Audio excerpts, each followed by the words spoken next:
Welcome to Truth Sentinel, watching over the truth in the news. I'm joined again by Seth. We've got our call-in show again, call-in show number 6. We're hoping to hear from you guys out there who might be listening. First of all, Seth, how are you? Oh, pretty good. Very glad to join you, Scott. How about yourself? Yeah, ups and downs like everyone. I've got good things happening in my life and not so good things, but we try and deal with them. Indeed, my man. We got some interesting news to talk about, but I mean, there's more than enough we can talk about if you just want to shoot the shit with just what's going on in life and everything like that. But I'm sure audience is more than enough intense on the news that we've got here. But I'd love to have some call-ins too, so we can discuss what's going on internationally and whatnot. Because there's a lot of stuff that we might talk about that might not be the most relevant to certain people in our international audience. Then they can feel free to call in and bring it up. I'd love to learn, man. Yeah, and let me go through that process a bit. Let me go through the call-in show process. We're doing this at roughly every 2 weeks. It might occasionally be cancelled if there's a slow news day, but right at the moment, we're in a kind of dystopian world where there's always lots of weird things happening. So basically, it's always around 4 p.m. GMT time, 8 a.m. PST, 10 a.m. Central, 11 a.m. EST. We start the show off talking about world events, and then basically anyone listening who wants to join in and ask a question, leave a comment, you can join us by clicking on the link, which I'm going to post in the chat now, but I also usually put in the show notes. By the way, if anyone is listening at the moment and the sound's not coming through, okay, do let us know. So there's the link in the chat for anyone who wants to join. Also, I wanted to say that before the show, you can also post a comment on our new forum on the Truth Sentinel website, www.truthsentinel.co.uk. Go to the top left forum. We've already had some posts in there. Things you would like us to talk about. You can also email me, scottsentinel9@gmail.com. And also, you can leave a voicemail before the show. If you look in the show notes, it's the truthsentinel9.blogspot.com link. You can also tweet us. So many ways to keep in contact, Seth, these days. You can tweet us at Scott Sentinel. That's at Scott with 2 T's, then Sentinel on Twitter.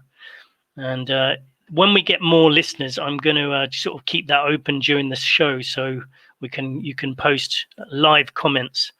What else do I need to say? Well, we normally discuss world events, corruption, conspiracy, alternative views. We've had shows on mysteries and conspiracies in the past. Check out our playlist. Today, I thought I would just start off by talking about a one news article I saw. I'm going to try and share the screen for this one. This is just going to be sharing the BBC website. Let's see if I can do that. As I said before, I like to try and get used to using this technology, Seth. Can you see that, Seth? Yes, indeed, I can. It says, "When will I be able to see my mum?" Yeah, well, when I first saw this, I thought, well, is this one of those people who they live in the same country, maybe even live around the corner to their mum, but hasn't seen them because of all the COVID rules, which I find ridiculous. There are people like that literally haven't seen their relatives for over a year because the government told them they're not supposed to. But actually, on reading this one, this was more about the travel situation, so I can kind of get that. This woman's mother's in Jamaica and she can't see her, so I've got sympathy for that situation. Obviously, I'm stuck abroad as well. I say stuck in paradise, really. I think I'd rather be here than back in the UK. Have you heard of people though, Seth, who literally aren't meeting their families because of this situation? Only a few, though I have known a couple people, friends even, that have been very, very, very, very sheepish since all of this started, and either haven't visited myself, which whatever, man, it's no sweat off my back, but it's it's frustrating. I haven't seen the talk about like that fact that they haven't visited their family or anybody like that for the holidays or anything because, well, it's this year. It's just a little bit too dangerous, and I can't stand that mentality. It's so weak. And Yeah, yet, it's when it comes I to think the that's international travel, I do totally understand, though. I do totally understand because there's that thing where they've either, in some cases, completely shut down international travel or made it such a giant pain in the ass that I totally understand not wanting to travel right now. I mean, they're going to try and stick a freaking swab upside your nose, or I mean, if you're in China, I guess up your butt. So, nah, I can yeah. understand not being a fan of that. I was starting to think if I was going to travel and leave Thailand, I might head to Tanzania because they seem to be going in the direction of let's just ignore this whole thing, and I think that's actually quite a good idea. Let's just ignore the whole thing and it'll go away, basically. Some people might think that's irresponsible, but I swear, if a lot of people hadn't been told there was a pandemic going on, they wouldn't even know. Tanzania seems to be going in that direction, and the BBC have got this article here. COVID, does Tanzania have a hidden epidemic?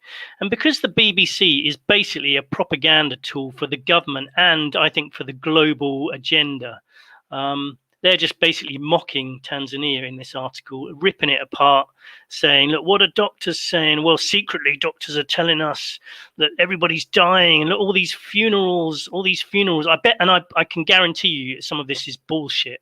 They've even got an overhead view of a cemetery. Oh, look, I'm sure like 2 weeks ago, there wasn't all those little white dots. I'm sure that is absolute nonsense because we know that not that many people are dying. That's just bullshit, Also, I basically. did just see that this morning, what you have up on screen there as well, as far as Thomas Hearns and Marvin Hagler. I thought that was pretty interesting, huh? Well, first of all, on the BBC's got nothing about this link to the vaccine. On the BBC, it just says Marvin Haglin's died, and he Marvin Hagler, yeah, and he's 66 years old. I'm sure he was in good shape, or at least he used to be. And I thought to myself, I wonder if he's just had his vaccine recently. So then I found this article, and all his friends say, yes, he has had the vaccine. And I think this is happening a lot. I think there's going to be a lot of people dying who the scientific world are not going to allow anyone to make that link between. They might have had the vaccine that day. I just read another article on the BBC. But yeah, there's going to be people dying the same day of having the vaccine, but that's coincidence. Oh, here in Where the United States, they're not saying that it's coincidence. They're saying that, well, some people will die. It's just, it's a tiny percentage of stuff. What are you so worried about? I'm like, that this is coming from the exact same people that have been fear mongering a tiny percentage of people that will supposedly die of the coronavirus in the first place. So, Yeah, there's so many double standards, including the one that if you have the vaccine and you die within 28 days, that's coincidence. But if you have a COVID test and die within 28 days, you died of COVID, basically. guaranteed, even if you get in a motorcycle accident, split your head open, and then die on the scene, they'll say, hey, he wouldn't have stopped breathing if he didn't have that goddamn COVID. I'm telling you what. Absolutely. I have found myself basically recently. Sometimes you have to just try and shut your mind off to all this thing. And I have been enjoying nature and forgetting about everything. But sometimes when I start listening to a podcast and listening to what's going on, I start getting angry again because this is so obviously a con. It's so obviously is. If you look at the PCR test, the fact that there's no autopsies, none of all of these situations, without all of those important factors, and that people being tested and dying with COVID, Well, without the all of these numbers of little the factors. flu going down and them eradicating the flu, eradicating the common cold, eradicating bacterial pneumonia and all this shit. It's so wishy-washy and flim-flammy. Basically, I think you've come to the stage as well. I'm finding it really hard not to think that people who are going along with all this and think it's all fine and dandy are just starting to think they're very, very stupid people. That's all I can say. Or the only benefit of the doubt I can give them is that they're just not looking into it. They're not looking into it, and maybe that could be closer to the truth. People are just getting on with their daily lives and just aren't looking at the the details, because if you did, this is 100% one of the biggest cons that's been Part carried of me out. thinks it's always been like this, or part of me feels like it's always been like this. But at the same time, the access to information is far greater, to the point that if people wanted to look into this and wanted to find the seams of the story and whatnot, and where it's essentially where they can poke holes in all of this and find any of the problems and the illogical nature of much of this propaganda that's being foisted upon them, then it feels much more like people are in a self-imposed hell at this point that they put on themselves, that at any moment they can just find a better way. And yet, even when it's presented to them, many people don't care. They don't care at all. The other thing is, when I hear the UK government saying stupid things, well, actually, I shouldn't preface it like saying stupid things. They say things like, this week you can hold hands with your relatives, but there's no hugging. It makes my blood boil. But I think there are people out there. I think a lot of us have come to the conclusion there are people out there that love this. They don't. It's not just that they're becoming tolerant of it. They want this. They want the control. They've always wanted it. They've always wanted the government to tell them what time to wake up, what they're going to have for breakfast. They belong in prison, basically. These people belong in prison, and I'm sad to say, I think it's quite a lot of society would actually thrive better in prison, in a very controlled really society. weird. But for me, the other day, and it's something I've listened to since I was a kid, because my dad was a real big fan of the rapper Ice-T and everything. But he has an album from, I believe it's 1989 or 1990. It's called Freedom of Speech, but Watch What You Say. And the intro to that is called Shut Up, Be Happy. And it's got like this overture from Jello Biafra from the Dead Kennedys. And it's going entirely through the idea of the New World Order Orwellian society of finally everything is done for you. And this entire idea of people that are told when they can meet with people, how many people they can meet with at a time. They have to give urine samples in the morning, and your public watch officer or whatever will be by in the morning to collect urine samples. Anyone caught interfering with the collection of urine samples will be shot. But just the end of it is so perfect, because it's finally everything you've wanted is everything is done for you. All your thinking is done for you. All of your living and all this type of stuff, all your decisions ever are all done for you. It's government taking care of you in every way, which is prison. It's literally prison society. Yeah, I agree. And it's annoying for those of us that really enjoy freedom and having the ability to freedom of thought, freedom of speech. There's a lot of people out there they don't want freedom of speech. They want to know, what am I allowed to say? They're so passive. It's annoying, yeah, and it makes my blood boil when I hear the government saying, people can visit their relatives now, but you can only hold hands, no hugging, and people are being obedient. It's like, I'll hug them in front of government ministers. Nobody tells me who I can hug or what I can do.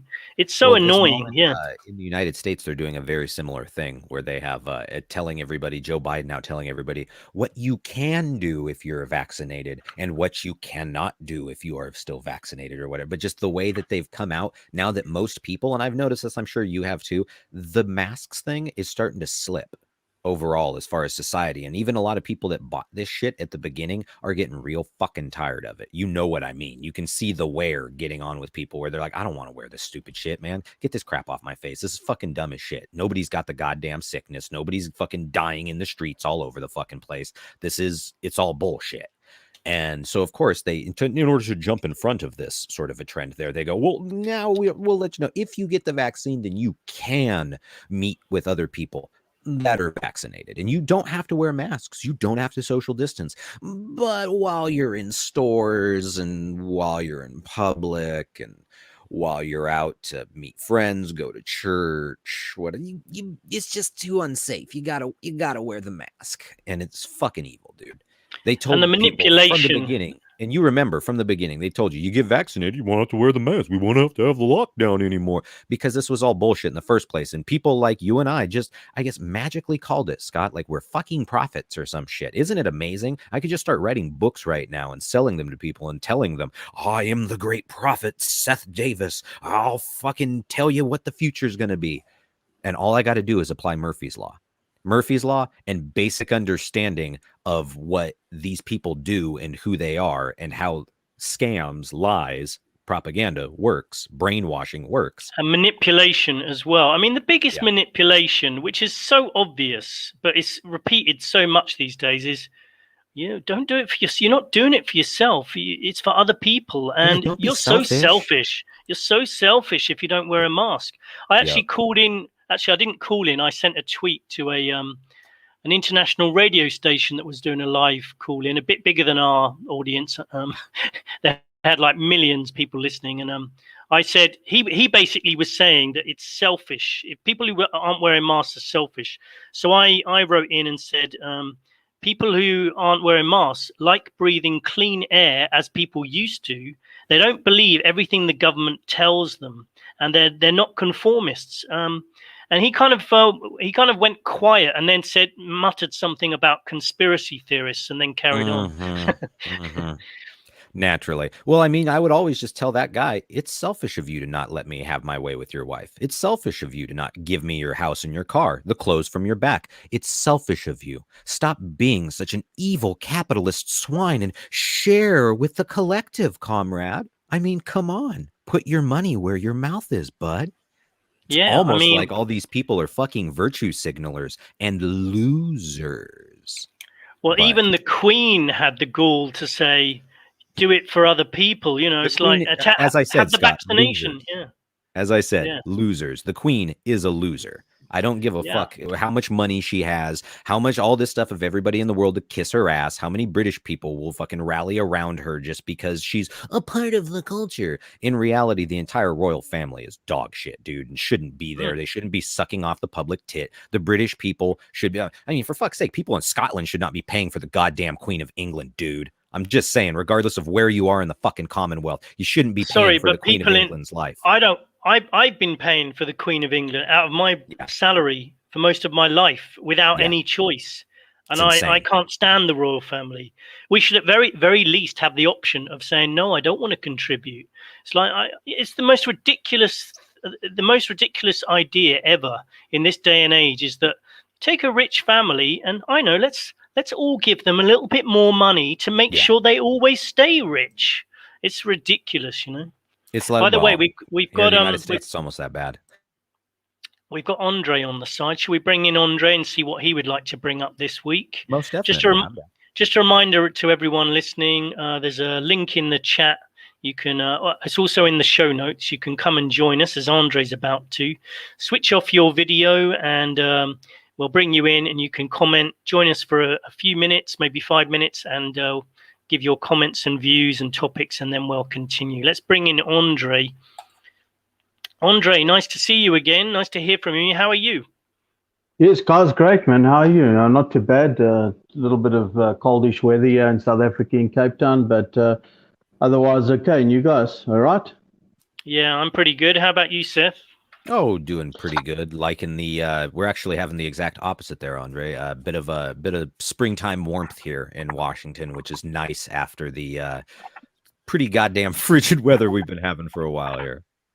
Yes, I can imagine. Yeah, look, I must agree with you guys on this whole royal family joke. I've never understood how they can actually pledge allegiance to the Queen, aka a single individual person, and then also, have your national anthem to God Save the Queen. It's sickening. I mean, to me, it is preposterous that these guys can actually just milk that nation when they are so wealthy. She owns how many millions of hectares of land, etc., around the world. I mean, it's a crime family. That's what I would say. It's no different to the Castro crime family or, the North Korean crime family. I mean, it is a crime family. Indeed. I've heard a lot of people bitch about the Catholic Church being one of the biggest landowners in the world, and yet the royal family is almost tantamount to the Catholic Church when we're talking in terms of like land ownership and actual true raw power. The fact that they're even somewhat comparable should be a lot of cause for concern to the average person there. I mean, that's not the only comparison. I mean, they do like hanging out with pedos as well. Yeah, sorry, I had to bring it up. Indeed. But Totally. you'd figure the royal family would just kind of keep their head down and be grateful for the fact that they haven't been French Revolutioned yet. So, but you know, arrogance, man. Nothing breeds arrogance like power. I totally agree. Somewhere along the line, that institution must fall, because I mean, it's sickening. And you know, even if you go on the UK's Daily Mail, etc., there's always something about. I mean, they worship the royal family. I mean, to me, they're total imbeciles. I mean, you know, you want to worship a guy like Charles, you know, who was wishing he was Camilla's tampon back in the day. I mean, come on, guys. I mean, it's just insane. You know, and with one of the highest tax rates in the world, that side as well. I mean, you know, every time I just see the UK in pics, I mean, I've never been there myself. I've only spent a lot of time in Southeast Asia. I love that part of the world. But the UK, when you look at it, you know, from an outsider's perspective on the TV, everything's grey. All the houses are brown. I mean, it's a mud island. It's a godforsaken shithole. Hey, steady on, Andre. That's my country you're talking about. I don't know. Just to me, I noticed you weren't arguing place. with it, though, Scott. I noticed you weren't arguing with his description. Don't worry, I'm not that patriotic, to be honest. I mean, I agree with you about the royal family. I would say in the summer we do have. I'm going to defend the UK. We do have nice summers, but like a whole 30 days of it.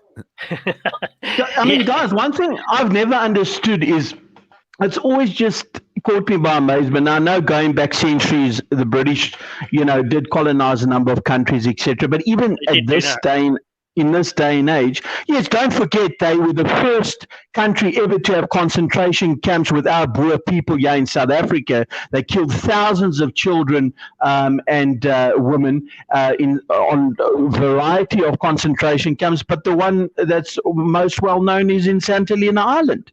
You know, when they shipped our Boer people off and they killed tens of thousands of them. And people forget that, you know, pure evil. But what I've never understood is, look, South Africa is not the biggest country in the world. It's 1.2 million square kilometers. But South Africa, the UK is 1/5 of the land mass of South Africa, yet they think they're this huge country in the world and they're important for a variety of reasons. But they're actually a black dot on a blackboard, really. Well, have you seen the way that they've actually edited maps, especially a lot of the historical, including like the Mercator projection maps and whatnot, to make not only but the United States and all these like different powers seem much larger than they actually are? It's totally like a dick measuring contest for countries. It's fucking insulting. Yeah, I agree with you. I mean, it's such a small physical country, and I mean, you know.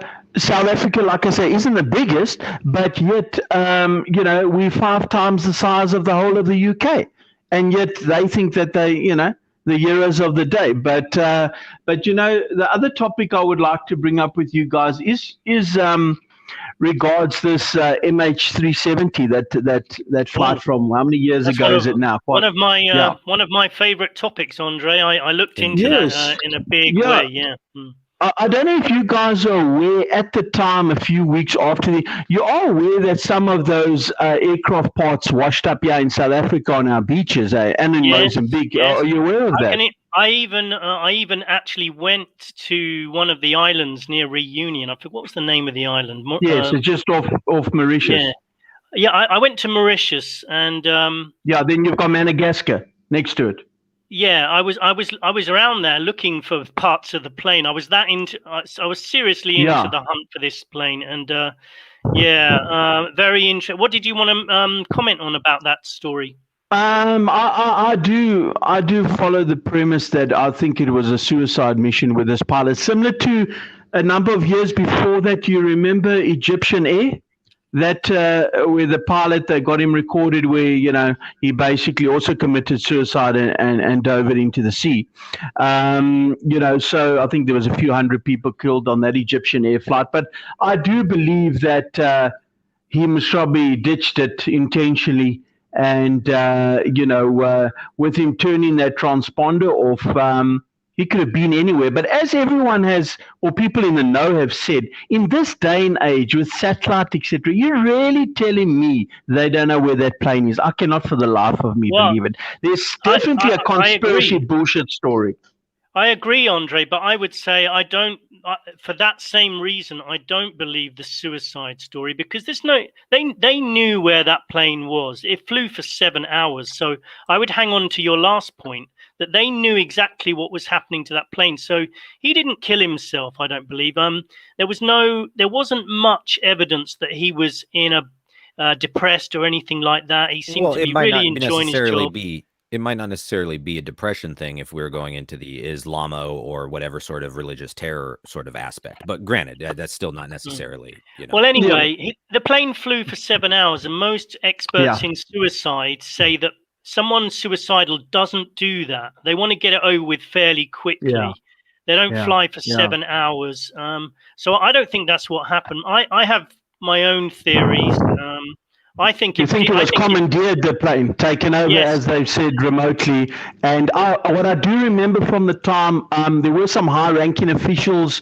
Was it bankers, or was it high-ranking guys from China, or something with software? I remember something vague about that. Do you remember that there was that There were 20 scientists on board that actually did deal with cloaking software and all kinds of things. It may have been, I think it was more likely there was something on board like those scientists. And I believe it was taken to Diego Garcia personally. Do you think that this is a international jack move, essentially, of Chinese, or rather, Chinese assets, essentially, that are being kidnapped by the United States or British government? Absolutely. British and American government, maybe some other countries involved as well. It was on its way to China. It was intercepted. It was taken to Diego Garcia. I used to think it was a crazy idea, but it kind of makes sense. I believe they then either took the exact plane or just the people on board who obviously were killed, and they dumped it in MH370 in Ukraine. I do think that's what happened. Guys, I tell you, I can firmly believe that, because, things that have happened in the past with all this cloak and dagger stuff. I mean, that it has been proven, as an example, just off this subject, that the Challenger flight crews are still alive that supposedly got killed in 1986. I mean, that has been proven. And they say there was a reason behind that. So, I mean, there's a lot of this stuff going on. And, I mean, as someone said a number of years ago that I listened to, they said, everything you hear, don't believe it's not true. I think a lot of stuff in the media is not true. I think a lot of stuff in the media, there's, not everything, but there are some big stories in the media that we're just given a version of it, but the actual true story could be something completely different. Yeah. And I think MH370 was one of those. Totally. I mean, guys, there was this, not that exact thing, but there was a very clandestine thing that happened in South Africa in 1987. The Helderberg 747, it was a combi aircraft. It was November 1987. It crashed just off the Mauritius coast. And what there was on that plane was apparently fuel for missiles, because look, we had the embargo at that stage in South Africa because of the apartheid story, and that is still a mystery till today. They've had a number of commissions, etc., but it was also one of a government type scenario, because it was a combi 747 that there weren't many of, so like 3/4 cargo and the rest are passengers. And a lot of things happening in aircrafts that one will never ever know what the truth really is. Indeed. What you were talking about a little bit earlier when it comes to the idea of don't believe everything you hear on the media in general is in a lot of cases not only just that they're lying, but even at times when they're telling their half truths or twisted truths or anything there, it's the framing itself that is so completely either on the part of the audience member or the listener or on the part of them that's putting out the information. There's a sort of framing device that is used that can completely and totally derail not only the like actual truth, but any sort of conversation that'll bring you anywhere close to it. You know what I mean? They do a great job at that kind of stuff when it comes to, well, I mean, my God, even the Challenger stuff is a great example of that. Yeah. Because, of course, No, I've heard people 100%. bring up, when you talk about, let's say, like the moon landing being staged or something like that. I've had people actually get like livid, like shaky, enraged at me and whatnot, having these conversations before because they bring up the Challenger crew people and they're like, they died for this and all this fucking insanity as though we're like literally talking about Christ on the cross at fucking Calvary or some shit. It is so weird. It is so fucking weird. And yet that's these people. It's the same thing with 9/11. You start questioning 9/11, the official story of any of this, and suddenly it's now you hate those poor 3,000 people that died. You truly are the mega monster. I mean, and as we all know, there's a lot of historical events like that that if you question, you hate the victims. You're regularly either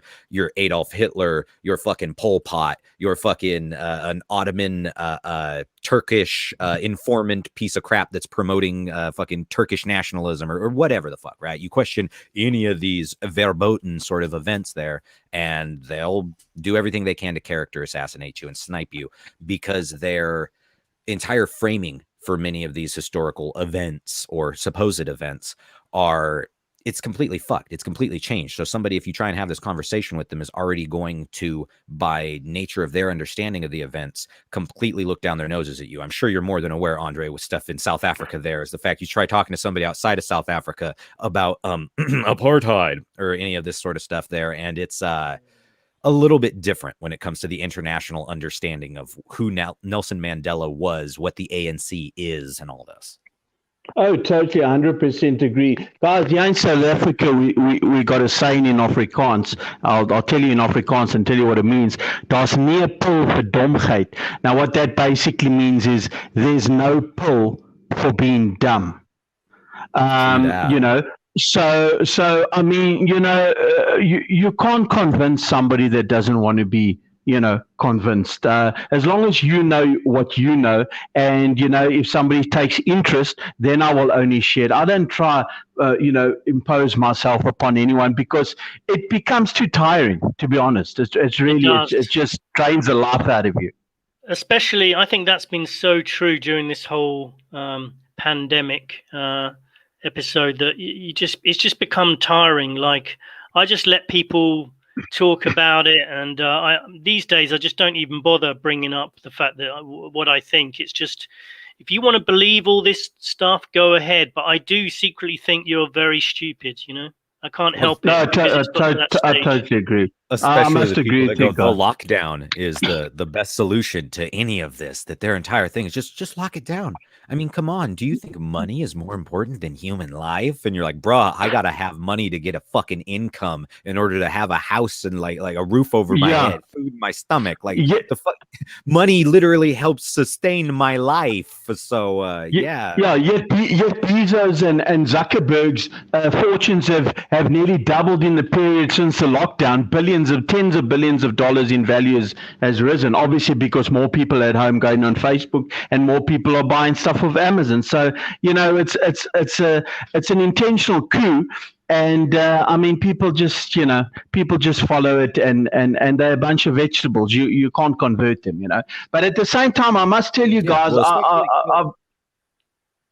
Sorry, there was a delay there. I must tell you, there's definitely, I do believe, even though there's a lot of cloak and dagger stuff, there's definitely something going on with the White House bullshit. I mean, that White House isn't currently being used. There's too much evidence to prove that thing is Atlanta at the moment. I mean, there's too much evidence to prove. You've got people on the ground there, etc. So there's definitely a lot of bullshit going on there in the States at the moment. I mean, Oh yeah, it really, it's a soap opera. It's a soap opera. It's bullshit. And I mean, how people can't see it is mind blowing. It's really crazy. Well, speaking of which, did you hear Minneapolis, the city thereof, is going to pay George Floyd's family $27 million, and $500,000 of this is going to the George Floyd Memorial, which is currently, at the moment, an Antifa-led and BLM-led autonomous zone. So essentially, oh my word! I mean, the big degenerate. I mean, he was even on He was on that Judge Judy, I think, episode. His stuff goes back. He's a degenerate from when he was a youngster. Yeah, well, that's, if you've noticed, I think that this is part of the whole demoralization campaign with all of this, which is what it feels like it's very much so about, is finding the biggest losers in any given community, in this case, the Black community, and trying to elevate them to this weird, like, godhood status because they're a victim of their own shitty decisions and a government that's pretty fucking broken in the first place. I'm not going to lie and say that police habits in the United States are the greatest thing in the world, but also it would be naive as hell to act like that George Floyd wasn't completely and totally a giant criminal douchebag that had done everything he could to ruin the lives of everyone around him and victimize the fuck out of anybody that he could. I mean, he was very obviously, if you watch the George Floyd video stuff from the beginning, that he was using the I can't breathe thing as an excuse to get out of the back of the cop car. That was entirely. But he was on methamphetamine. His heart rate was being changed. I mean, it's a scam. Yeah, so I mean, he might have literally been unable to breathe. You know what I mean? From like drug fucking addled bullshit. Because with like fentanyl and stuff, with ODs on fentanyl, what's very common is that people have elevated heart rate and then lose their shit, can't breathe, and then asphyxia. Yes, it's raffia. We call it tikya. It's the same methamphetamine, and it's just raffia, especially in Cape Town with the coloured community, which is obviously, we have black, coloured, and white, and that's the coloured community. And it's just crazy. I mean, they steal everything in the house. They're attacking their parents the whole time. They go totally bonkers. But at the same time, that was definitely a false flag with George Floyd, no doubt about it. It was orchestrated, was planned, and that led to Black Lives Matter, and it was just a lead up to the election. One big scam.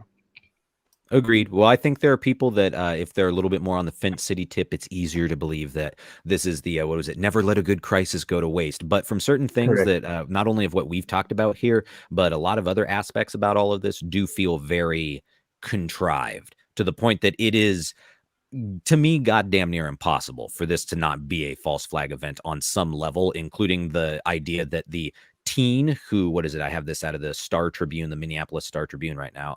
For first time, Minneapolis teen opens up about her viral George Floyd arrest video and the fact that, she got Frazier received the prestigious Benenson Courage Award from PEN America from Oscar-winning director Spike Lee.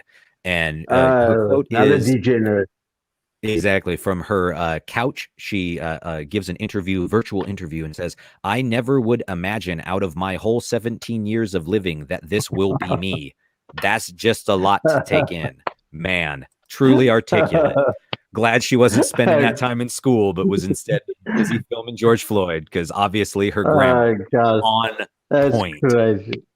Crazy. Guys, but great chatting. It's nice to have a chat every 2 weeks or so, and I really enjoy your program, and I hope it goes from strength to strength, and you get more listeners, and all the best to both of you.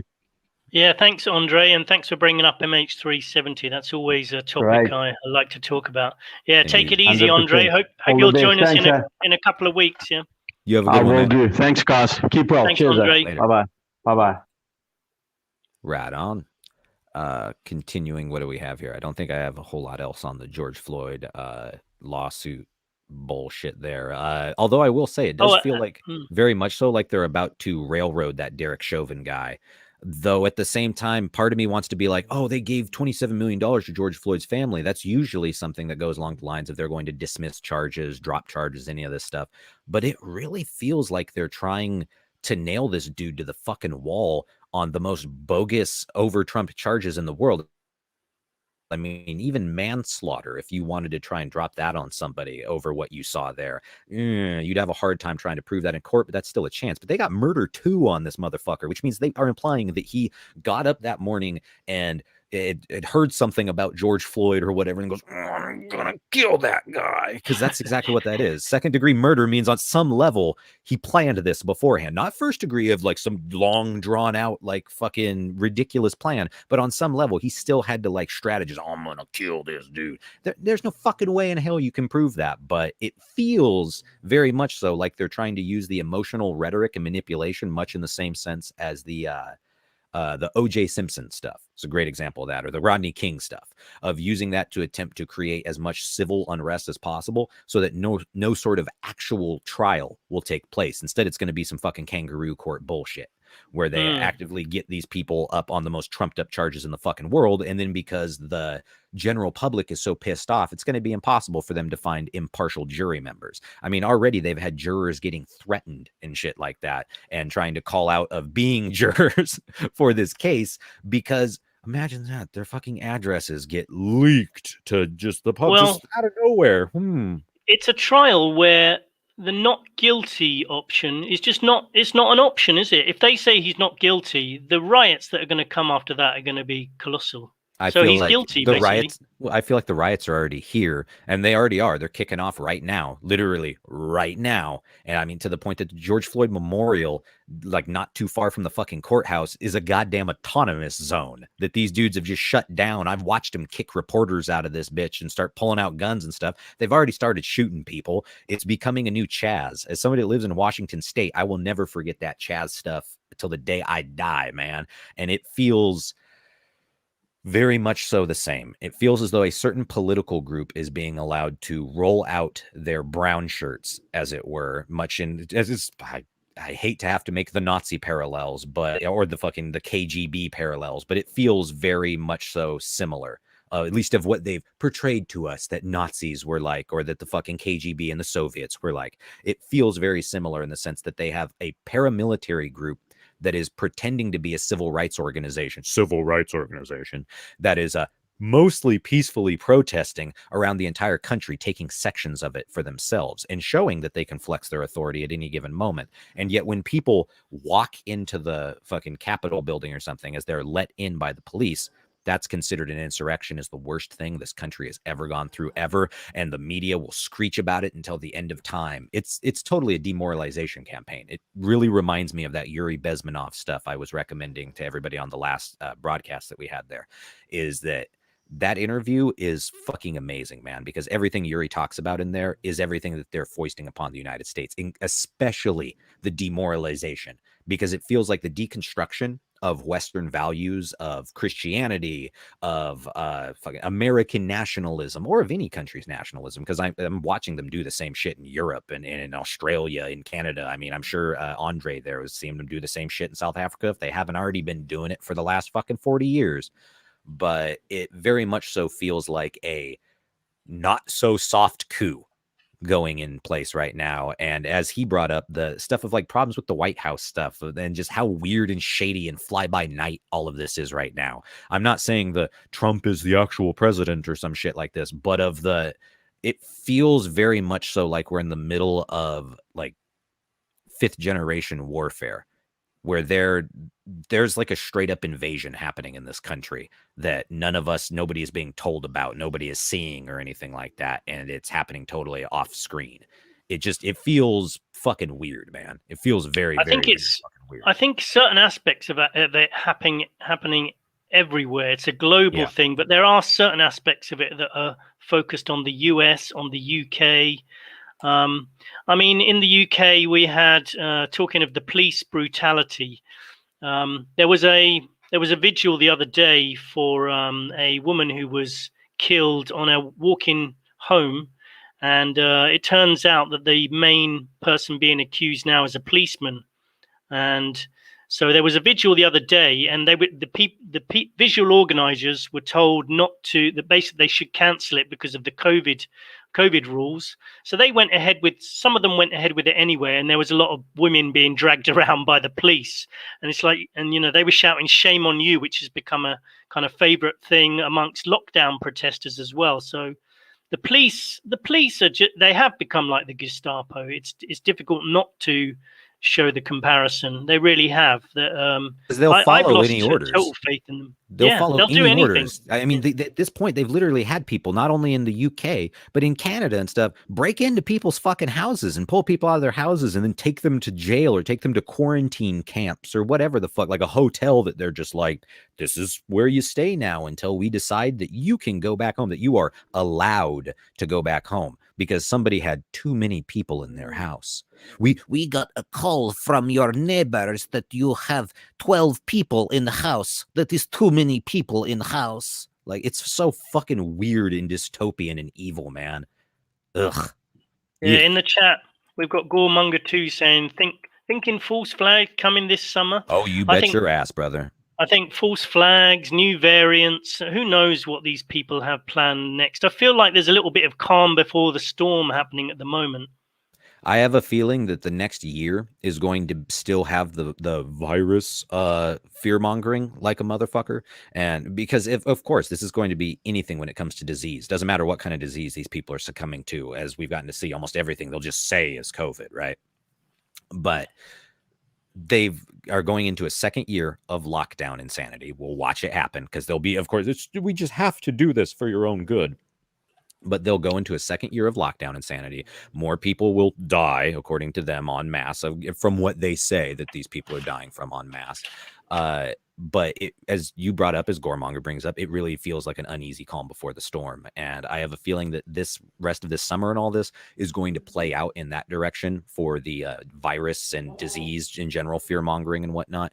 But then next year, and it feels like everything after that, they're going to go for a climatological sort of a propaganda war of being like, well, you know, we found out that the last 2 years of lockdown have done amazing jobs at reducing the amount of carbon in the atmosphere and all these icky pollution chemicals that humans are releasing all over the world. Apparently, when we're all locked down and most people don't have a fucking job and are starving to death and stuff, that's good for the planet. I guarantee it, man. I guarantee. Well, it could be that, or it could be terrorist bioweapon, false flag. Yeah. All right, white nationalist types or whatever. Of course, I have to put that in air quotes because these fucking lunatics have been creating this false flag or this false narrative for a long time. I mean, for fuck's sake, Scott, you've watched and listened to Alex Jones for quite a while. Dude brought that shit up in like 2010. 2009,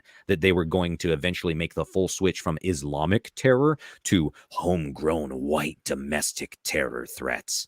That Billy Joe McGuffrey is now the biggest threat to United States supremacy worldwide. It's fucking insane. As I mentioned in the last show, I think Alex Jones did also bring up in about 2010 he was reading out the Lockstep document and said that they're gonna put you in your homes. You've got to give the guy some credit. He did seem to be warning people.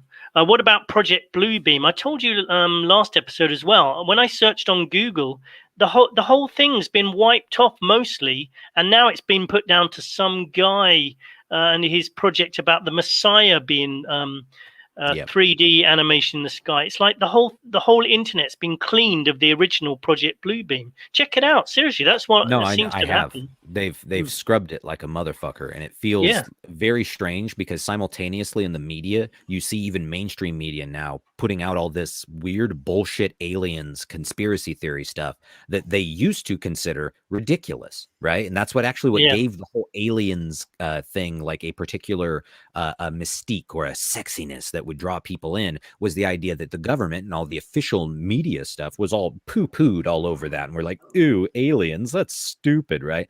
But now these guys are endorsing it completely and totally, and they have been for a while. But I mean, en masse now, even mainstream news and whatnot will share all this crap about UFOs seen over the sky or strange lights seen in such and such. And also same thing with interviews with former intelligence operatives and whatnot, talking about how there's a secret galactic alliance or whatever sort of bullshit there. There we go.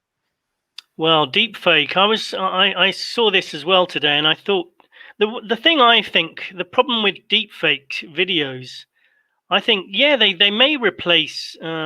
They can easily use it to replace people. Some people say the Queen's already been replaced and Prince Charles. I'm not sure that's the case, but I would say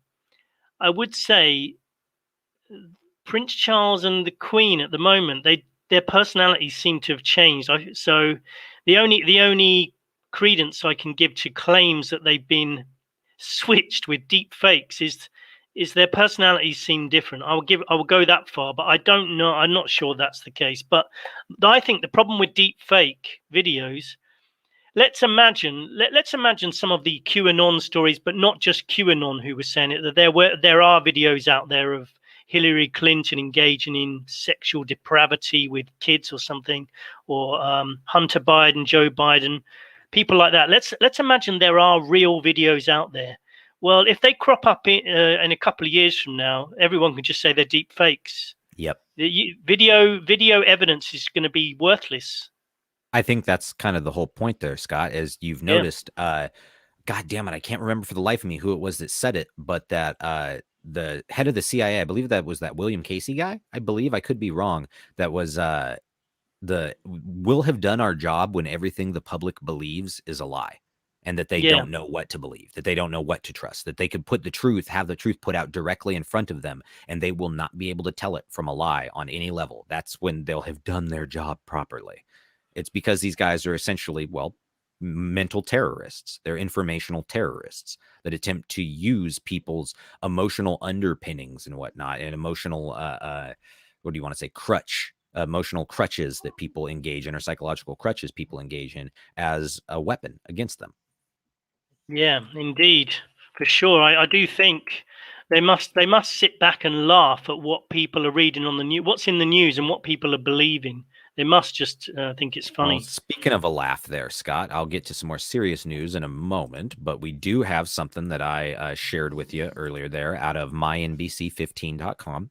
Health experts push to swap the term breast milk with chest milk to be more inclusive, because, you know, trans men can breastfeed too. Yeah. We kind of touched on this last lesson. This is because I'm a teacher. I'm thinking thinking this is a lesson. No, snap out of it. This is not a lesson. I think we touched on this last episode when we were talking about political correctness, and there's a lot of people who think, Seth, if you look into that story, it's not happening, and it's probably for a good reason. They don't really believe in the slippery slope agenda that we tend to believe in. Yeah, well, I'd say a lot of those people are remarkably naive or willfully ignorant, or rather just duplicitous, and are attempting to lie right to your face because they don't want to acknowledge any of the negative aspects of their worldview and ideologies. It's amazing what happens when you lack introspection at all. It's amazing how you're always right, how you never, ever get duped, or have ever gone along with somebody that's wrong or manipulative or ridiculous. You've never believed anything that's ridiculous if you have no introspection at all. So I'd say that that's probably what that person has going for him there. But if they think it's such a the slippery slope is so ridiculous, always remember that these guidelines state that officials are making the effort to be more, quote unquote, inclusive of trans and non-binary birthing people. Sorry, without excluding the language of women or motherhood. Bullshit. They've always wanted to exclude the language of women and motherhood, because the entirety of feminism and all this stuff and all this fucking insanity of the PC political correctness culture was always about destroying women every bit as much as it was always about destroying men, because it's about destroying the family unit. As we've discussed before, it's about destroying the smallest, what would you say? The smallest institution that they possibly can. The smallest structural unit in humanity is the family. Sorry, I got the dog making a fucking pitching a fit over here. But that's okay. I did want, now you've brought the topic up, Seth, I did want to give a big reveal. Actually, I've decided to become gender fluid. So at the beginning of the show, I was a male. I've now 10 minutes ago, I was a female, but at the moment, I've transitioned back into a male, and I hope you'll respect that, Seth. Man, you are just so brave, Scott. That is the most brave thing I have ever heard. It is so. Are we going to give you a medal? We got to get a medal. In fact, are you going to make Anthony bend down and kiss your shoes now? Is he gonna have to shuck and scrape just to be There's able no to? need I to mean, give come me a on. medal, but I would. All I want to hear from you, Seth, is that I am a beautiful woman. Am I a beautiful woman, Seth? Well, Scott, no. You said unfortunately that you're a man now, so I mean, I can't go against your wishes. Screw It's you so then, fucking Seth. weird. It's so fucking weird. It's so Yeah, fucking no, I weird. was listening to someone.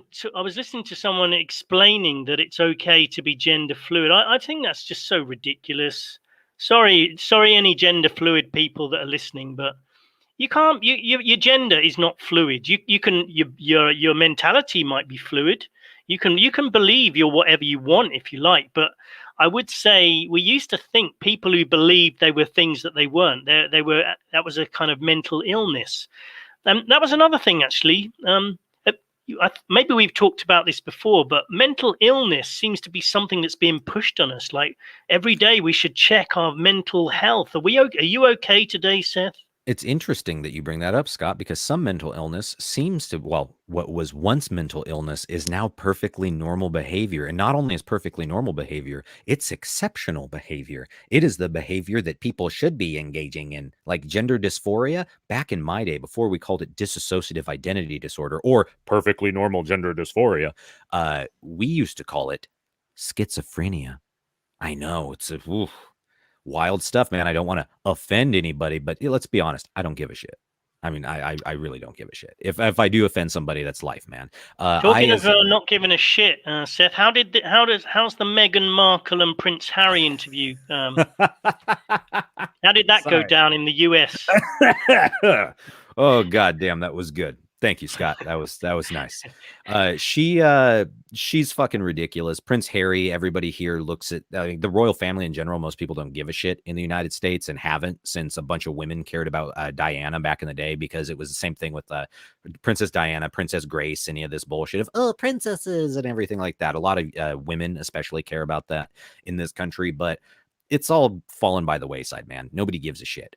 Meghan Markle is a fucking weirdo that I don't get, that she's a person of color, whatever the fuck that means. And I'm like, dude, she looks white as fuck. She literally looks like a goddamn Italian Seth? woman. Yeah, how dare I? How dare I? This fucking very obviously, at no point was anyone worried that their baby was not going to be white, but for some fucking weird reason, we're supposed to be, he's going to have a black baby. And I'm like, yeah, what? Because she's cucking him on the side because Prince Harry's a fucking beta male? What? Like, come on, man. I'm on two minds on that one. I do think anyone who thinks the royal family is not racist, they clearly don't know, haven't looked into their history. They're probably one of the most racist families in the world.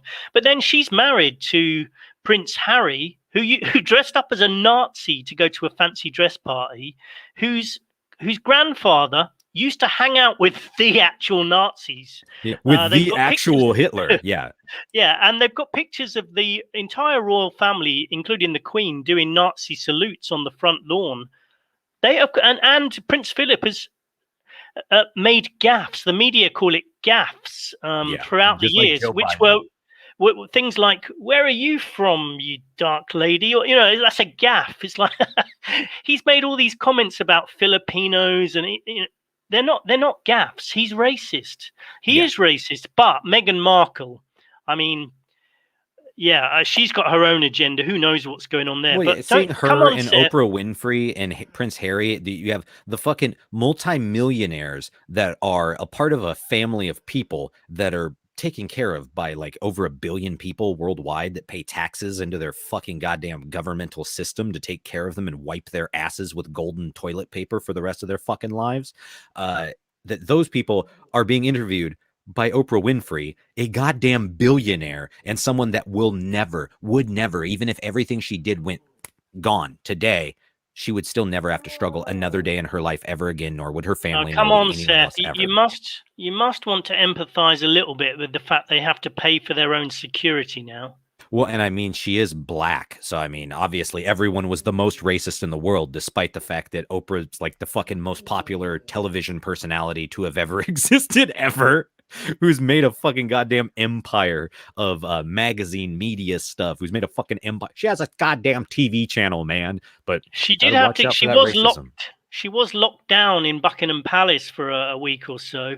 I mean, there's not much room. not much room to run around in there, is there? Yeah, well, there's not much room to run around in the whatever, like goddamn robotic suits that look like human beings that their weird little creepy alien lizard man asses are running around in, right?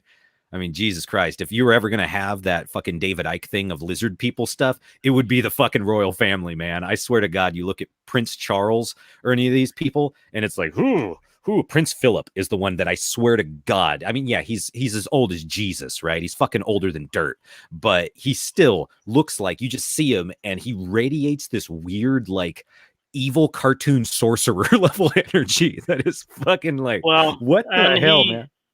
he is the guy that said when he dies, he wants to come back as a virus to destroy humanity. And I've done some checks on that. There seems to be a legitimate quote from a book or something that he did say. I think it's legitimate. People can look into that. But if he did say that, which it appears that he did, he's not exactly the nicest of people, is he? I think he's probably one of the worst members of the royal family. Oh yeah, big time, big time. I'm pretty sure that we just, unlike the Epstein and Prince Andrew stuff, I don't think that we heard about a lot of the shit with Prince Philip, just because his day and age, a lot of it was from a media that was a lot more tight-lipped about everything. You know what I mean? Because before the era of social media and digital connection with everybody and being able to share information, most news organizations were very, I mean, fuck, for you guys in the UK especially, most news organizations are pretty much unilateral as all get out. I mean, nobody even tries to pretend that it's not a fucking media monopoly there, right? And yet, well, some of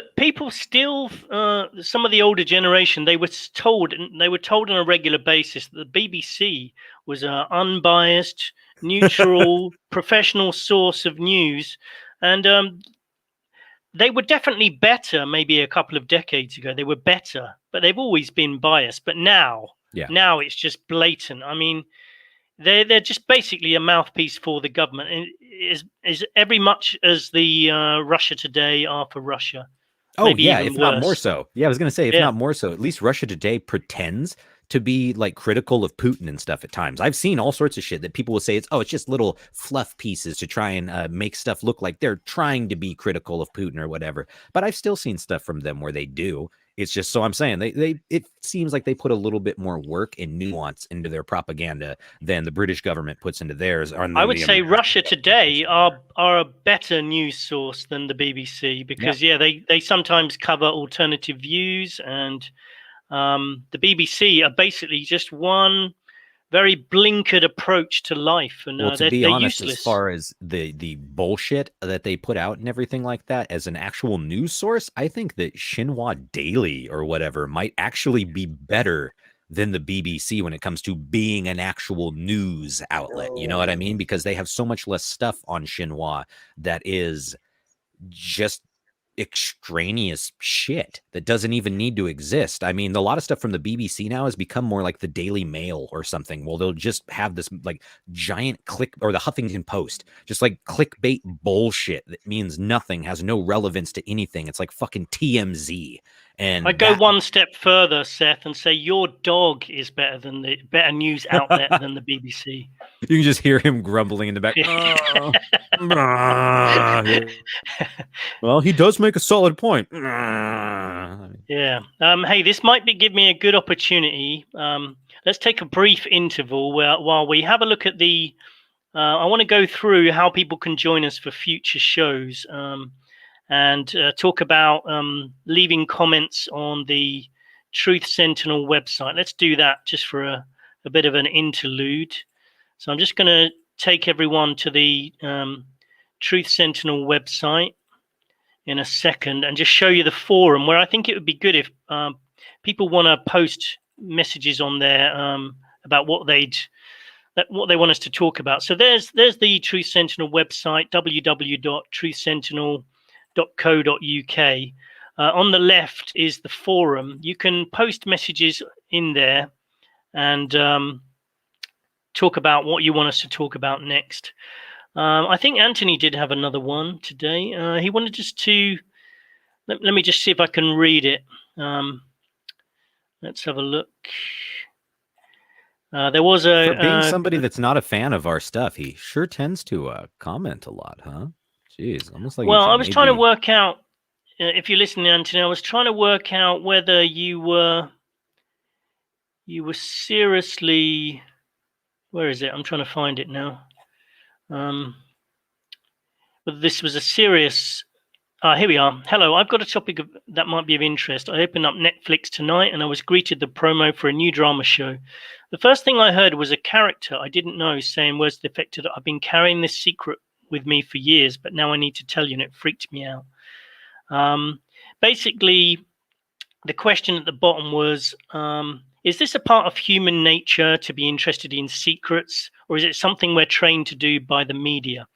Now, I've asked Anthony to give more info on that one, because I slightly wonder whether the implication is that we're supposed to come to the conclusion that if you believe in conspiracies, it's because we've been trained to do so by the media. But maybe that's me being skeptical of the question. So we need more clarification. Well, I do. I'd always tell Mr. Anthony that Russia. I mean, he tended to want to push those sort of conspiracy theories quite a bit, and maybe for him that is true. Maybe he is a fucking busybody, as he liked to say in his own words there. So perhaps that's the case. Well, I do think it is human nature to be interested in secrets, but I do think it's patronizing, and I'm not sure if this is what Anthony was trying to say. I'm just saying, I do think I have read articles, patronizing articles about conspiracy theorists that, they're just so excited to feel like they know the secret. They're getting to know the secrets. Yep. There is part of human nature that is interested in secrets, but I don't think. But I regard us as rational, logical thinkers. And to be honest, Scott, like how much of what we talk about here and whatnot, is any of the stuff of us sharing information and all this and people wanting to know secrets or whatever, how is that any different than the appeal to authority and appeal to expertise fallacy that they engage in constantly with the media? The average person, why do you listen to a doctor? Well, because the doctor knows things that I don't know. What the fuck is that any different? How is that any different from I listen to the expert, endocrinologist, because I want to know about my fucking immune system and shit, or immunologist or whatever the fuck, man. It seems ridiculous to me. It seems ridiculous that we have the very people that are constantly pushing people that we have the secrets, we have the sacred knowledge. I mean, a great example of this is when we get into the ball earth stuff, heliocentrism and everything, and the heliocentric priests who have all of these secret knowledge that nobody else could possibly have. And so you have to trust us. Yet these very same people want to constantly look down their noses and talk shit upon those that actually want to know truth on their own individually, that want to look this up rather than have it spoon-fed out to them by the accepted authoritative sources, which it's pretty obvious the sort of motivations that these people have. Well, half the time it's not even a secret. Most of the reasons behind why conspiracy theorists believe this whole pandemic is a scam, was planned, it's because you can see the trail. I mean, even if you didn't believe it before that this was coming, you can follow back the trail. You can make excuses, like, people look at the lockstep document and say, oh, that's a future scenario. They're always doing that. It's like, yeah, but then there's this and this and this and this SPARS and this and Event 201 there's and all so that. much. Event 201, and the thing about Event 201, you get people like Bill Gates going on TV saying nobody saw this coming. This is an unexpected event. It's like, well, how come you funded Event 201 August, and it was happening in August 2019, just before the real pandemic? How can you go on TV later and say we never saw this coming? It's like, because it's virtually the same scenario. They're amoral scum, dude. In the fall of 2019, he did an interview with he and Melinda Gates where he said, "I have a feeling the next year is gonna be a lot about what is it? What the fuck was it? It's gonna say a lot for like an increased investment." Like a great field to invest in. It's going to be vaccines and biotech. And it's so fucking funny to him. It's just such a big joke. He's so giddy about it and happy about it because he knows that he's going to be making a killing off of people that worship him like a fucking Christ figure. Well, he does jack shit. It's the enthusiasm he has for vaccines and inoculations, which it's like, why are so many people in the world think that that's a normal thing? If you were most people, if they were billionaires, that's not their little toy they would play around with. I don't believe he's doing it because he just likes to help humanity. He's the thing is the problem.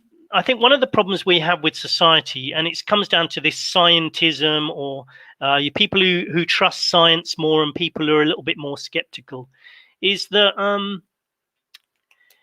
we've forgotten how to. We don't trust our gut feelings anymore, or our emotions. Like when I listen to Bill Gates talking, he emanates sleaze and weirdness, and he's creepy. You don't even need, I mean, if you examine his history, there's plenty there anyway about his talk about population control. There's plenty if you dig down. You don't even need that. Just listen to the guy talk and get excited about vaccines and talking about jabbing kids in the arm. I mean, the guy's, yeah. And then he used to hang out on Epstein Island. Nobody's talking about that. I'm so sick of the mainstream media. Not just him. That Lawrence Krauss guy was butt buddies with Jeffrey Epstein. That fucking Stephen Hawking was friends with Jeffrey Epstein. Neil deGrasse, the fat ass McTyson, there is that motherfucker's Epstein butt boy. So I mean, I'm just saying, it seems to be this strange pattern of all these sacred experts that we can never question that are constantly embroiled in pedo scandals and rape allegations and drug running allegations and all sorts of stuff like that. But we just got to trust them because they know what's best for all of us. Definitely doesn't seem like a criminal enterprise that's attempting to take over the entire world. I mean, for fuck's sake, it feels like has already taken over the entire world. But let's continue on with news here while we wait for another caller. Before we move on, because it's kind of in the same theme. Sometimes if you just take a step back and look at this whole pandemic thing and all the constant things that we're supposed to assume are coincidences or make sense when they clearly don't, you kind of get this override dark feeling that there's something evil is controlling this whole thing. Some people don't believe in evil, but I do, and I think there's something controlling this whole thing, and it's not a good force. That's all I know. Well, between you and I feel as though that's the force within any of us that attempts to not let go, that attempts to try and hold, mold, and have total control over everything. It's like the inability of in Japanese or Chinese culture, and just in general Asiatic culture, there's the idea of the hungry ghost, or the idea of an unfulfilled person actually becoming essentially a demon in their own, you know what I mean, idioms, or their own theological idea of what a demon would be. Because of their inability to, let's say, let go of loved ones, to let go of materialism, to let go of lust, or whatever the fuck it is that is their particular hang up in life. And it feels very much so like the entirety of our elite, as they like to call themselves, is driven by a fear of death, a fear of losing control, a fear of just fucking existing and not being the master of the universe and all this type of stuff.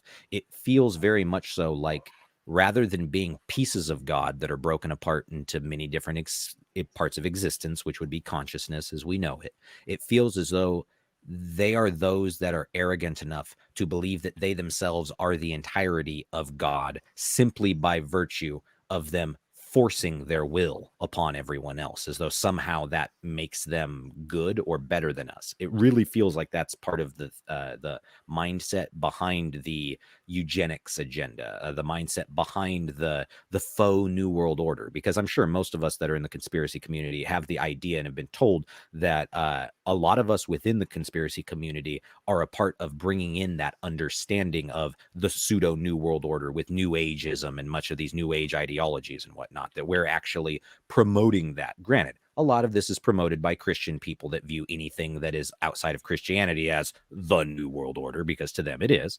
But it still feels as though the driving force behind all of these people, all of our elites and everything like that, is very basic, or are very basic human emotions of fear of lack of control, fear of losing control, fear of death, greed, lust, the arrogance of power, and the ridiculousness of that hubris that is created with a concentration of power within the hands of a tiny group of people that aren't accountable to anybody. It's that sort of stuff feels like what the drive is, and it creates this self-perpetual feedback loop that never, ever, ever ends, until we as collective humanity decide to end it.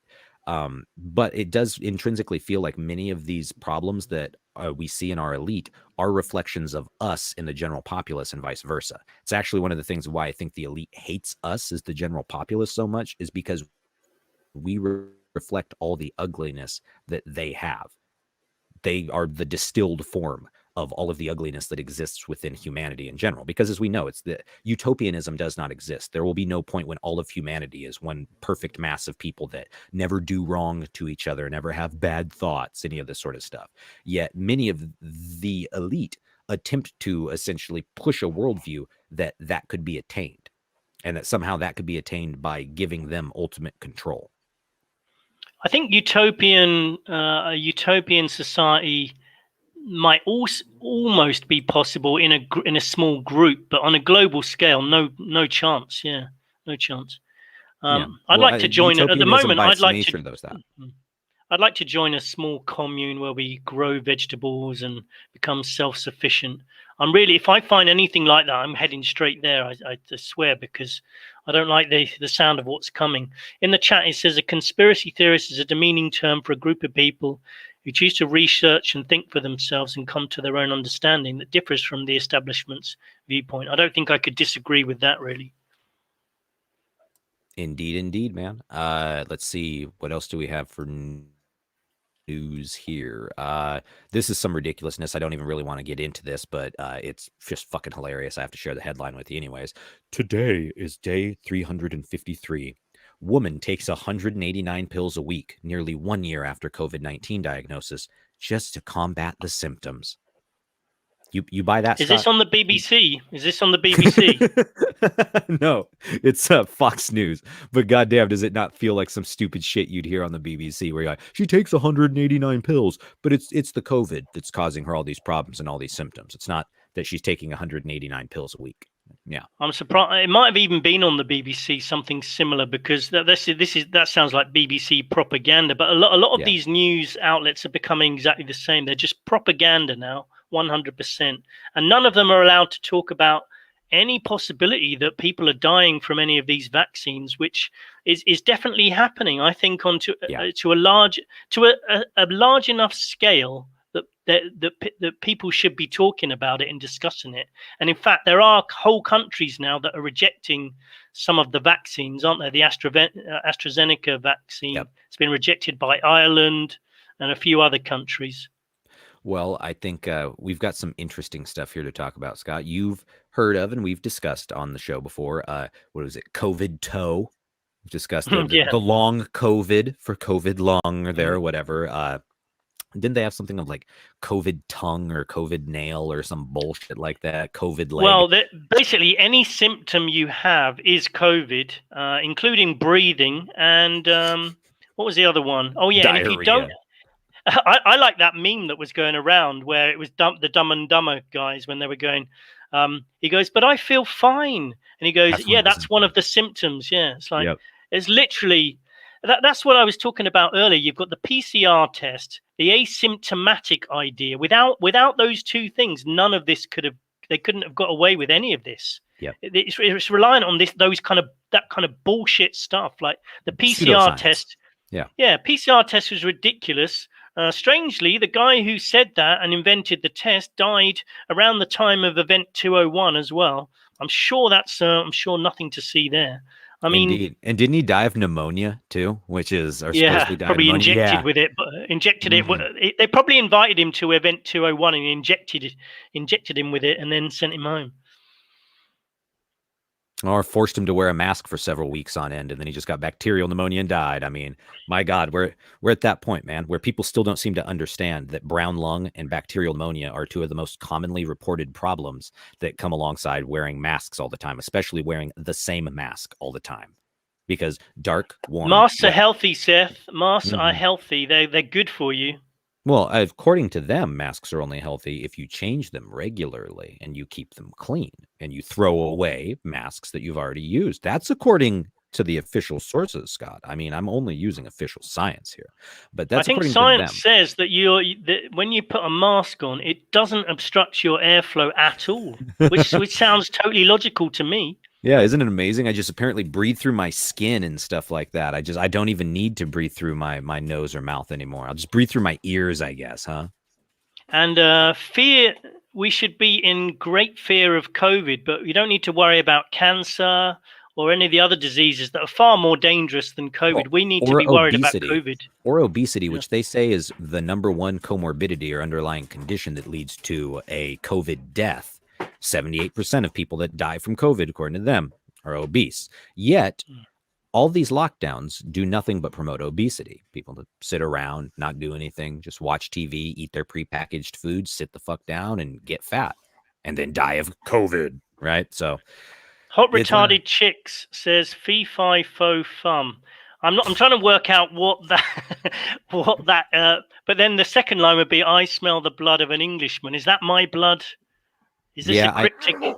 I think it might be. I think it might be. Yeah. Yeah, hot retarded chicks. Can you give us more elaborate on your comment there? Unless I think it's an you insult. just like saying the name "hot retarded chicks," Scott. I think do. You just like I do. That screen name. Yeah, I do like that name actually. But we have here. But remember, we talked about, like I said, the COVID toe, long COVID, all this kind of stuff. Now we have. You ready for this? COVID psychosis. An Illinois family is grieving a loss as painful as it is surprising.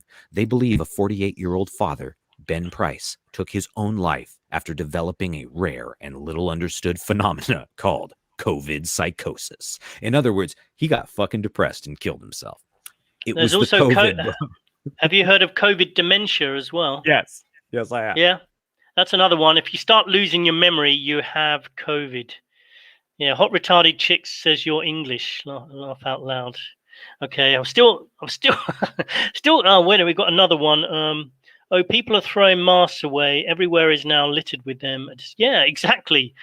It's like it's okay to throw the masks on the ground, and they're all over the place. But those things are high. COVID is so dangerous that you can't even do autopsies on bodies. It's far too dangerous. Interesting. Universal Declaration on Bioethics and Human Rights, Article 6, consent any preventative, diagnostic and therapeutic medical intervention is only to be carried out with prior, free and informed consent. Yes, and also the vaccines are supposed to be they're supposed to be good for you. They're supposed to stop you from getting ill. If they're killing people, then they're actually violating the code of practice for vaccines. But according to them, Scott, those are acceptable losses. That's acceptable collateral damage. Yeah. Ugh. Was concerned at any time and for any reason without disadvantage or prejudiced. Yeah. I only tease you because I love you, sir. Thank you, hot retarded chicks. Thank you. Good times. But yeah, so COVID psychosis is apparently a thing. If you see anybody kill themselves now, apparently it's the goddamn COVID, because according to them, the guy had COVID, tested positive and all this, and then several weeks later killed himself. So apparently, if you ever blow your brains out, it was the COVID. I actually think there's a of course it's a dark thing, but the idea that literally every symptom is COVID, I think will really help when they've got these new laws now in most countries where they can go into your house. If they suspect someone has COVID, they can drag them out of the house. Everyone else has to stay put, and you may never see that person again. Well, they can walk into anyone's house now and say, what's your name? And if they hesitate, they can say, oh, he's got dementia, he's got COVID, let's take him. Yep. They can literally take anybody. That's one of the symptoms. Hesitation, yeah, it's a symptom. Yep, as we all know, oppositional defiance disorder, that's one of the symptoms. People that don't like being told what to do, my God, that sounds like a symptom of COVID. This man has mental health issues. He thinks the whole COVID situation is a scam. Let's take him away too, because that's a symptom of COVID. Yeah. That is a symptom of COVID. It's also a symptom of COVID, but now there's new mental health laws in the UK that they can detain people that didn't exist before COVID. It's it's so obvious what's happening, and I think it's going to get pretty dark. I hate to say, but I think it's going to get. I think we can enjoy maybe this summer and just enjoy yourselves, everyone, because I think some dark things could be happening in the last part of the year. Yeah, well, With I have a variants feeling and it's stuff. communovirus, not a coronavirus, if you know what I'm saying. It definitely feels like a worldwide takeover by one particular political demographic, if you know what I mean. Yeah, indeed. Continuing, though, we have, let's see, some people receiving new side effects with the second dose of the vaccine.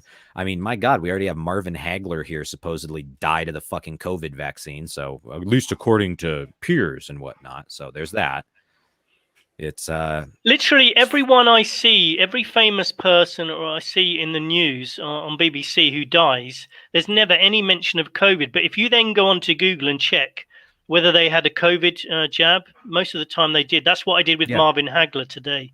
Well, and they sure tried enough, using it as propaganda to be pro go take your shots and stuff. And they put it all throughout the news. See, such and such got his shot. You should get yours too, type stuff. And then this guy dies later and they're like, the amount of celebrities that are getting their jab and going, that didn't hurt a bit. It's like, it's so stupid, you know.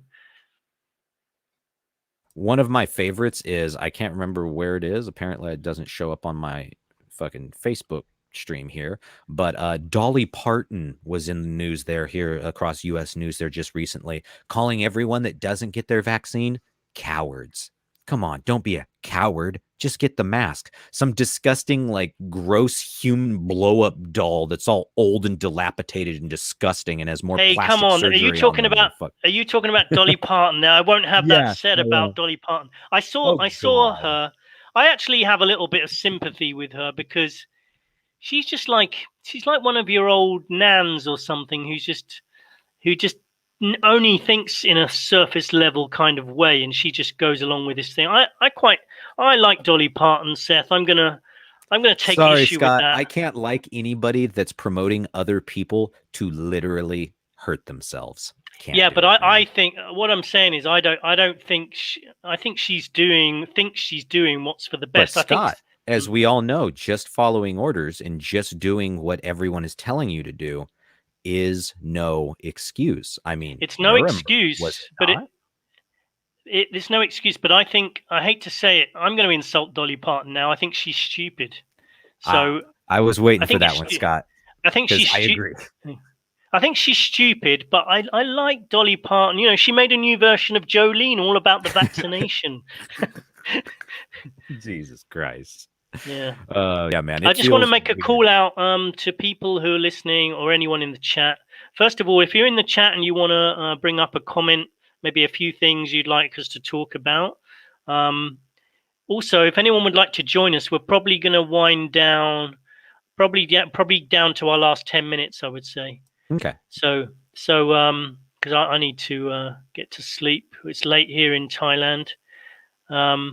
So if anyone does want to join us, you just need to click on the link that I put in the chat. It's also in the show notes.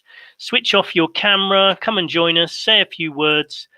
For upcoming shows, you can leave a voicemail. You can leave a note in the forum on the Truth Sentinel website, www.truthsentinel.co.uk. Drop me an email if there's anything you want us to talk about as well, scottsentinel9@gmail.com. Let's try and get a few more people subscribing to this channel. I know some people are still subscribed to the old channel. Make sure you subscribe to Truth Sentinel 2 as well as Truth Sentinel. Try and join us on Twitter as well. I know they're useless, but while we're still operating, we can use them to send messages to each other. I'm Scott Sentinel on there. What else is there? There's Facebook. We do have a Facebook page. Yes, we hate Facebook too, but we can use these tools while for a while anyway, until we've built up a network of people. And exactly. that's what I think we should be doing at the moment, is forming communities. I would really love to form a community here I'm in an island called Koh Samui in Thailand. If there's anyone out there that hears this message, try and get in contact. I would love to just go for a drink with some like-minded people, and I think we all need to start forming these communities for when we think things are bad now. I keep hearing people saying things are going to get worse, and I've got a feeling they might be right. But if we're in communities, we can get through it together. Anyway, over to you, Seth. Not a whole ton for our last little bit here. We have some nice propaganda out of foreignpolicy.com, which is the official publication, Foreign Policy Magazine, of the Council on Foreign Relations here in the United States, one of the big New World Order political or pseudo-political organizations here that, tries to get all of these politicians on the same game plan, the same page overall when it comes to their propaganda. Now, Scott, I have to ask you a question here because this is the title of this particular article is Scottish Independence is a Security Problem for the United States. Scott, do you think Scottish independence would be a security problem for the United States? My question would be, how? What would they have to do? Are they going to charge over to the United States and try and take over the United States because of their newfound independence? Their rationale is that they would become a influence point for the Chinese government to begin, deconstructing the UK and the entire former like the NATO nations and whatnot, and deconstructing most of Europe so that the United States wouldn't have such strong allies over there anymore. And it's fucking ridiculous, man. Gormonger 2 says they're going to smuggle in illegal haggis and bagpipes. Yeah, see, that's a serious point, actually. I think they could do something like that. Yep, the bagpipe market, man. I'm telling you, them illegal bagpipes, bro, they're going to get you. You never know what those Scotsmen have under their kilts as well. Let's see. We only have 2 articles left here. One is a little bit closer to reality as far as the intensity of this is. This is out of China Macroeconomy. China needs, quote unquote, trade pact like the CPTPP, which is the Comprehensive and Progressive Agreement for Trans-Pacific Partnership, to force it into domestic reform, says former Commerce Minister Wei Jiangzhou. Says China joining the Comprehensive and Progressive Agreement for Trans-Pacific Partnership, CPTPP, could spark positive reform in some sectors. Wei says ratifications of rival Regional Comprehensive Economic Partnership, RCEP, deal can also play an important role in the negotiations with Japan and South Korea. The TPP is back in full now, and it is fucking ridiculous. What do we got? Well, there, on the same subject, I've just shared a news article on the BBC, which ties into the kind of Chinese credit score system. The article on the BBC I've noticed things like this are cropping up in the UK now. Would you scrap your car for public transport credits? And the idea is, and someone has just done it. They've just given away a perfectly good car to be crushed, and they get through. They obviously done it for the money, £3,000, which they can now spend on public transport. And this will be part of the climate agenda. And I think the only dark side, or maybe not the only one, but one dark side of this is we're going to have a social credit score system coming into Western society. And when you're dependent on the public transport, you don't have your own car anymore. And you're dependent on the government for food, for everything. Basically, you have nothing of your own anymore. Then they can take it away at any time if you don't comply with certain things. So that's the dark side of this, I think. It's just a creeping in the direction of a social credit system where you're reliant on the government for I mean, on one hand, I actually got rid of my cars a long time ago. So on the one side, I can kind of get it. You don't really need a car. In some places you don't need a car. Yeah, I was going to say, Scott, towns. Not all of us live in a fucking on an island that's the size of a goddamn giant golf course, man. Okay, just saying. Yeah, okay. Sorry, I was selfishly thinking of myself again. I've been doing that a lot lately. When I've been taking my mask off, not wearing a mask, I've been selfishly not caring about anyone around me. So maybe that was just another. Out here where I'm at, there's no fucking way in hell that you could be like, oh yeah, just public transport. I'm like, I don't think you understand, dude. It doesn't exist out here. There is no public transport where I'm at. It does not exist. You have then to get you like just need to stay home, Seth. You just need to stay home. You're not allowed to travel. Stay home, stay safe, right? Stay safe. I Right? think I think transportation is going to be changing fairly rapidly. I mean, Well, electric cars and all that, they're going to completely rape the oil and gas industry, and we're going to get to watch the that in live travel time. industry as Yeah. well. Hot Retarded Chick says, "I love my car." I'm sure she I does. really like having a car too, and it's a lot of problems that I have with travel and with everybody being in their little boxes with wheels on them and stuff like that, and the ridiculousness of all of it. But at the same time, having transportation that's not my feet is pretty fucking handy when it comes to moving any distance greater than like 2 or 3 miles. You know what I'm saying? Like, Well, I've goddamn. got a motorbike now. I Okay, actually fair like my enough. Fair little enough. motorbike, so I do have my own transportation. Um, so I kind of appreciate that. I got fed up with cars though. My cars were always go. I think I've been traumatized. My car was always breaking down and I costing get me it. too much money. I'm pretty sure that's just a thing of having cars, man. It's fucking ridiculous. Mm. Yeah, they're already banning gas cars in California by 2030. I expect more states to follow, if not federal mandate. Yeah, I think Biden is very likely going to go along some bullshit insanity like that, or Kamala Harris after him, whoever they replace him with. It's He very gave a likely to be speech the that. other day. That was very brave of him. He hasn't been Hmm. seen much in public, but he actually gave a speech the other day. With how controlled all of it is, I almost Yeah, wouldn't be it's very surprised when you controlled. brought up the deep fake thing earlier.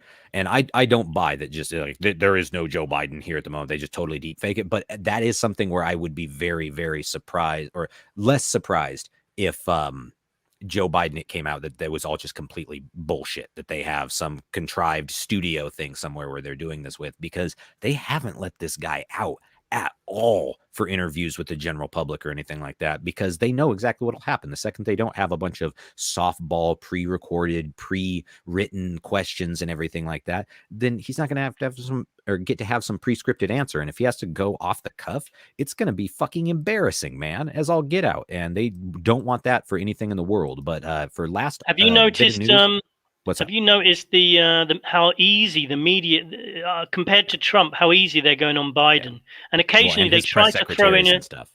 they try to throw in a story occasionally to make it look as though they're being hard on him too, but they're not. They're just being At so sappy with him. At all. Our last bit of article here is TMZ, so it's total trash news anyways.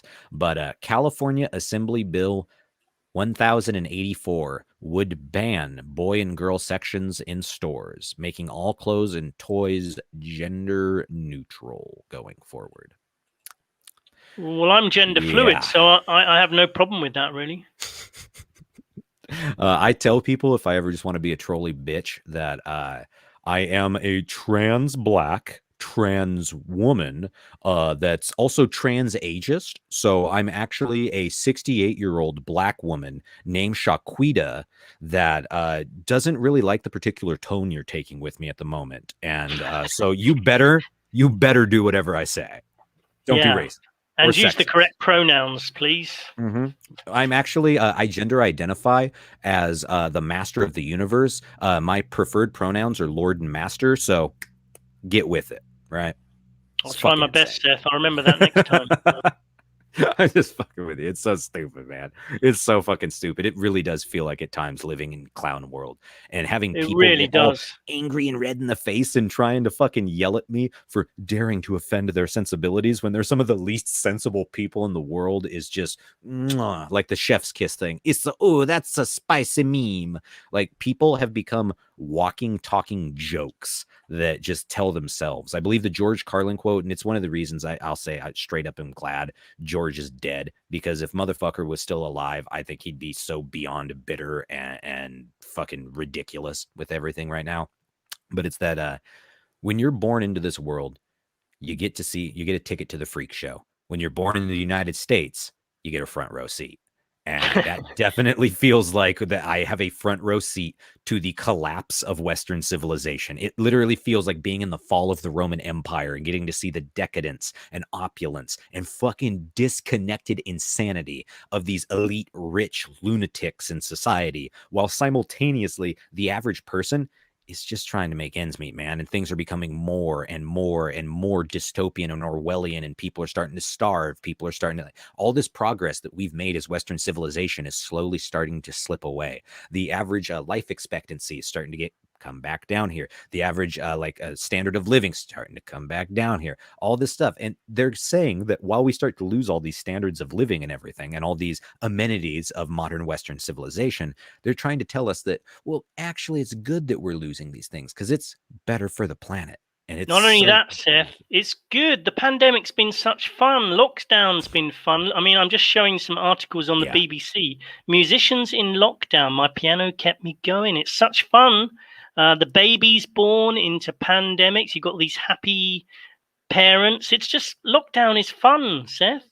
Yeah, it's the Orwellianness of all of this. It's not that these articles, you could have that exact same thing with those musicians framed in the sense that only their music kept them going through the most dystopian, fucking depressing shit in the entire world and watching everyone around them completely sell out for not even a paycheck, not even a fucking paycheck, sell out for the promise of a potential paycheck. I'm sure in the UK they've had their fucking stimulus insanity or any of this shit where they promise all the fucking sheep a small tiny bit of money, a trifle amount of money, that when you do the math, well, I mean, come on, Scott, here in the United States, once people get their $1,400 checks, you're talking $4,000 for a year of being locked down. The average standard of living for people, it's something like insane, like $20,000+ is what it takes for just base level living in the United States for most people on average. $4,000 is what they've given to people for a year out of work. And that's people at the lower end of standard of living. People at the higher end of standard of living, that $4,000 it's like 1% or 2% of their fucking annual income. It's insulting. It's not only insulting, it is madly insulting, because it's just like, in some cases, even if that's that low of a percentage of their income, they didn't even get a fucking stimulus check, man. They just got to be like, well, fuck my business, fuck my life, fuck my house, fuck my family. I guess I'll just sit here and starve and die. Don't worry, Seth. Don't worry, Seth. The QAnons say that the quantum financial system will be coming in soon, and we're all going to be rich, so we'll be fine. Yeah, we'll get a jubilee. They'll have a jubilee, and they'll forgive all debt, and everything will be totally fine. Again, that's the kind of stuff that I think is the real obvious, like, flashing red flags that go with the fucking QAnon stuff, is the pie in the sky utopianism. The second somebody's wanted to start filling your head with that shit, you should realize they're trying to piss down your back and tell you it's raining. Yeah, and the medveds are coming in, so all illnesses will be cured, and we'll be living to 300 years old. It'll be great. Yeah, sure, definitely. Well, I'll get right on that, Scott. As soon as I get in my flying car and go fly to the fucking goddamn space base and on Mars for the Galactic Federation. Yeah, I'll get right the fuck on that. Yeah, anyway, last 5 minutes, maybe a bit less. So if anyone would like to join us, I've just put the link one more time in the chat. We're going to do we'll probably aim for another 2 weeks from now. Remember to go to our website, www.truthsentinel.co.uk. Any last words, Seth, before we sign off for today? Well, I've got a good one for you. I got a great meme. Unfortunately, I don't think I can share it with you on the screen here, but it's got somebody interviewing Prince Harry and Meghan there. And they're asking Harry, do you feel dominated by your wife? And she jams in there, no, he doesn't. And it's just... Yeah, I saw that. I saw that. It was quite funny. She definitely does wear the trousers or pants if you're in the US. Pantsuit. Oh, the pantsuit. Yeah, you can see there's something weird going on there. I'm not sure what it is, what that's about. But yeah, she's in control of the situation. I don't know what's going on there. Yeah, I mean, the royal family just feels like they're just trying to distract everybody from Prince Andrew and Jeffrey Epstein and Ghislaine Maxwell and all this shit by throwing out the least relevant bullshit in the entire world. I mean, apparently Meghan Markle's black. I don't know when the fuck we were all supposed to believe that and roll with that, but apparently she's black now. Did you know that, Scott? Apparently she's black. Yeah, I've always thought that was a bit odd. But if you even say, but she doesn't look very black, you'd be like, you racist. Yeah, dude, Sean King, a guy who has a mustache tinier than myself, who is the same fucking skin shade as myself, but because he has short hair and stuff like that, no, man, he's black. He's black. It's literally like if I just shave my fucking head and shave my mustache down to a tiny little pinner. And I was like, no, man. Yeah, I'm black. I'm black. What are you talking about? What are you talking about? There's a lot of this. We live in a society now where there's a lot of this kind of denial of reality. Like I was watching some clips from Britain's Got Talent or America's Got Talent. I quite like watching some of those shows sometimes, but there was one which there's one weird thing that's happened on America's Got Talent and Britain's Got Talent. It's a new phenomenon that's happened in the last couple of years, where there'll be this one. The one I was watching was a fat kid goes onto the stage and he goes, "Yeah, I'd like to show my talent," and he's deadly serious, and then he dances. He dances like jerky. He's fat. He can't dance. He's got his music, but he's all enthusiastic. And at the end, okay, there's Everyone usually claps. four. Everyone, no. There's four judges, and the one girl who's she obviously seen like he's fat. He's overweight, obese. He can't dance. He looks all jerky and ridiculous. She buzzes him, and all the others look at her like, "What's You wrong with you?" monster. Yeah, you no, they actually did call her a monster. They did call those were the exact words. And he said, "You monster." Yes, like and they thought he was wonderful, and they all said, "Yeah, fantastic." But that's happened on a number of occasions. Like, Yeah, congratulating losers. yeah, you deny what you see in front of you. Like, it's beautiful. There's a lot of these fat dancers. No offense to any. Well, dude, I don't give a fuck if somebody's fat. I think most of our health standard stuff in most of these countries is a little bit biased and ridiculous. But at the same time, when they still have like the 350-pound woman on the cover of fucking Cosmopolitan magazine and they're like, "This is healthy," that is factually untrue. That is just, it's completely and totally based on no reality, no science, no nothing, man. These are the people that constantly invoke trust the science. And yet, except the X and Y chromosome things, we're just not quite down with that science yet. Just anything that you can think of. If I'm me right now, if I put a bow in my hair and I go, I don't even have to do that. The South Park thing. I just go right now. I'm a woman and you don't use my pronouns. You are a fucking hateful bigot, regardless of the fact that I am very obviously not a woman. I am a man. But if you don't say and deny reality in front of your fucking face, then you're just a hateful bigot. But Seth, it's never gonna happen that you will be that it will be illegal or you'll lose your job if you deny someone. That's never gonna happen. We need to check your thinking, Scott. Fear mongering. That's one line that we covered in here when we covered the article about the mechanic in the UK there that had the cops had to visit him over his transphobic tweet. You remember that? And they said, "This is happening in the UK. Check your thinking." Was the we need to check your thinking. It's like you can't. We're already in dystopia, so the people who think we're not heading there, we're there. Yeah, we are already there. We are balls deep in dystopia. We have fallen down the fucking rabbit hole and taken a tumble, man. At no point can be like that. That is the stuff we've talked about before of how insane it is when people act like, man, when things will get a little bit better here in a while, then we can start to work against this stuff. I'm like, what the fuck are you talking about? We are literally knee deep in the rabbit hole, man. It's like being arm deep in the fucking catfish hole with fishing. I'm glad you said arm deep, because I was slightly offended when you said balls deep, because that's like your masculinity. I'm gender fluid, and you're kind of assuming. I feel like you're forcing your masculinity onto me there. It's just like humanity. We need to take the man out of humanity. We'll call them womanity, but then that's got manatees in it, which implies that they're fat, which is fat shaming. So we can't even call it humanity anymore. It's actually got to be womanixity or some bullshit like that. Wouldn't it just be better if? Do you think it will get to the stage? And I'm actually being serious here, where we shouldn't talk at all. Maybe just ban talking. I think you hit the nail on the head, Scott. Maybe that's what the masks are for.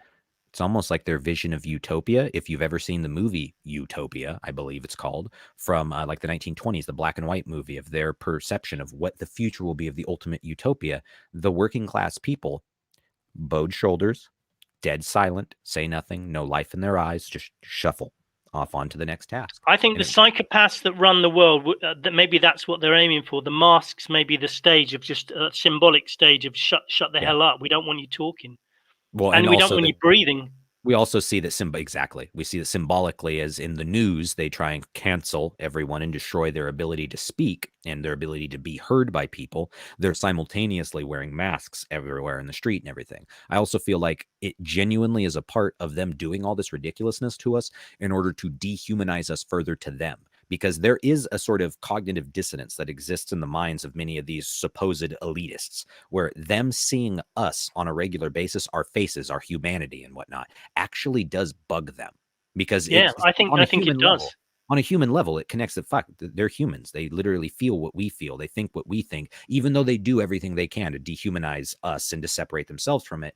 They still have that sort of a tinge of guilt, and they don't want that. They don't want that at all. That's why they actually do the thing called the cremation of care every year at that Bohemian Grove and whatnot. Those sort of rituals are very, very important to these people, because if they acknowledge that we have humanity and that they, and as much as I loathe having to say this, because that the elite are a part of us, that we are a part of them, that we are humanity, we are consciousness, we are one in this world, they fucking hate that, dude. They fucking hate that. And they want to try and divide us as much as they can so they can say, see, none of us are wearing the masks. We're free. I mean, Gavin Newsom and all these guys that are eating out dinner and whatnot, or eating dinner out and on the town and everything. No mask, no nothing. Everybody, ha ha ha, at the French Laundry restaurant, having a great time there.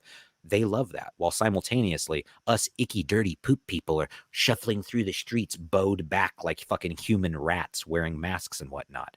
I mean, Christ, as long as they don't put like little yellow stars on the fucking masks, then I guess we'll be fine, and we'll know that, you know, they haven't gone too far. But they start putting little yellow stars on it, then all of a sudden we've gone too fucking far. But it feels like we're at a point that people will do almost anything that they're told, and it's up to people like you, myself, those that are listening, to not go along with the programming, to fight it.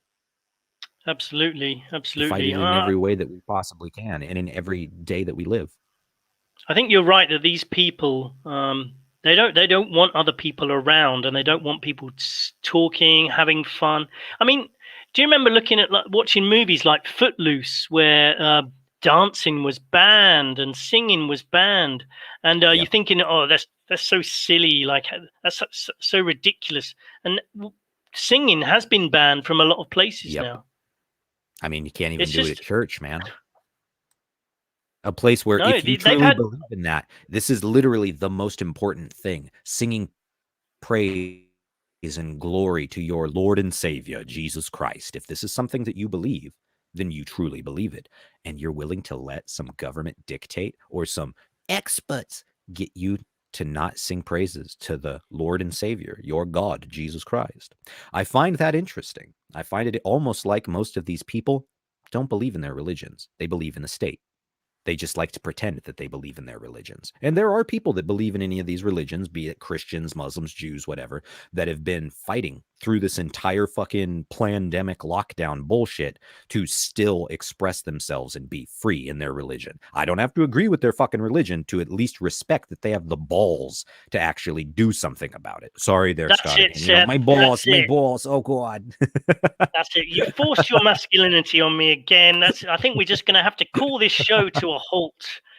So I'm sorry, everyone. Seth's done it again with his balls deep, and yeah. So we're going to have to call it a day. Some people are agreeing with you though. Titus Paul Truth, Seth. Oh, God. Okay. Well, then we better mark him down. He's probably some sort of hateful bigot, Yeah. daring to agree with my takes. We'll just anyways, give out what's up? one last call for anyone who wants to make a comment or join us. We're probably going to Luke 12:1-6. What was that again? Let me just look that up. I'll read that out to end today's show. Sounds good. Luke 12. Luke 12, 1-6. We're going to read from the Bible now. 12. What a twist. Yes, we never saw this. This show is fluid as well. We literally just bounce off comments in the chat. Okay, warnings. Okay, well, maybe, yeah, Luke 12:1. Meanwhile, when a crowd of many thousands had gathered, so they were trampling on one another, Jesus began to speak first to his disciples, saying, "Be on your guard against the yeast of the Pharisees, which is hypocrisy. There is nothing concealed that will not be disclosed, or hidden that will not be made known. What you have said in the dark will be heard in the daylight, and what you have whispered in the ear in the inner rooms will be proclaimed from the roofs." Let me just scan through in case there's anything. No, I don't quite get the implications of that, but never mind. Never mind. Titus Paul. I got a little bit of the implications of that, of you know, the fucking leavening of hypocrisy and whatnot. There, it definitely feels like that's those are the people that are in charge of everything right now. But I wouldn't want to make any strong implications or anything like that. But you know. Yeah. Life. But anyways, Well, it was very nice to join you, Scott. It's very nice to hear from Andre. Again, as always, love to have more callers and whatnot. I understand a lot of people that are in the chat don't necessarily want to call in or anything like that. But in which case, just they should then, leave a appreciate the chat. voicemail. In which case, they should leave a voicemail or Yep. make a posting on our website, www.truthsentinel.co.uk. Thanks for joining us, everyone. Yeah, we would love to hear from more of you. I think we want to get to the stage where we've got maybe even 4 callers a show would be enough. We don't need that many, do we, really? Yeah. We Well, don't get need enough you to that like much, that, and we can guys. we start doing that, and then we can get to the point of almost doing like a weekly show. And once we Yeah. have like an actual fucking like a guaranteed viewership or an audience and whatnot, then I'm totally down to make this a weekly thing. It's just we need the pull first. And so that's why anybody that can share this out, anybody that can tell anybody about this, if you want to call in, if you want to add questions, anybody you know that would be interested in this sort of stuff, definitely reach out. Subscribe to Truth Sentinel 2, the normal Truth Sentinel, or the original Truth Sentinel channel. Try and share out these StreamYard live streams and everything like that. Like, subscribe, all that stuff, and just let people know. Let people know about us. Thank you also. Stop posting biblical verses, because then I'm going to have to read them out, and this show will never end. I don't think there's an Isaiah 66:6, but maybe if we're going with the 666, maybe that could be good. Okay, well, I'm going to try and find it anyway. Isaiah 6:6. Now, Scott, is it Isaiah or Isaiah? I mean, you said it differently there. Is that just a Britishism, or what do we got here? Isaiah. I thought it was Isaiah, but well, I mean, your people did invent the language. My people just speak it. So, you know. Isaiah 66, verse 6. Hear that uproar from the city, hear that noise from the temple. It is the sound of the Lord repaying his enemies all they deserve. Well, I do hope that the global elites get what they deserve. I don't know if that's the implications of that verse, but wouldn't it be great? But I'm not sure it's going to be happening soon. Check out our past episodes. We were talking about MH370 today. One of the best shows I think I did, because it was quite well organized, and I did a lot of research and interviews. And at the time, it popped perfectly. Yeah, check out we've got a few MH370 episodes. One in particular was one of our best shows, I think. Check those out, and we've got lots of interesting past episode. I interviewed the Dice Man, the guy who wrote the book The Dice Man. That was one of my favorite. That was more of a personal thing, because I really liked that book. Jasminder Segura of Arranged Marriages and freaking honor killings and stuff like that. Honor killings and head transplants. There's some pretty quirky interviews out there, so go and check those out as well on this channel. Anyway, I thought you were about as respectful of that guy as anybody had been in a minute too, with that head transplant interview. The head transplant interview, because there were a lot of people that I'd seen that were, and myself included, I had to try and not just gas on it of being ridiculous the whole time, but there's still it's nice to hear. I think he's probably. I don't think he's bullshitting. I think he's probably actually doing that.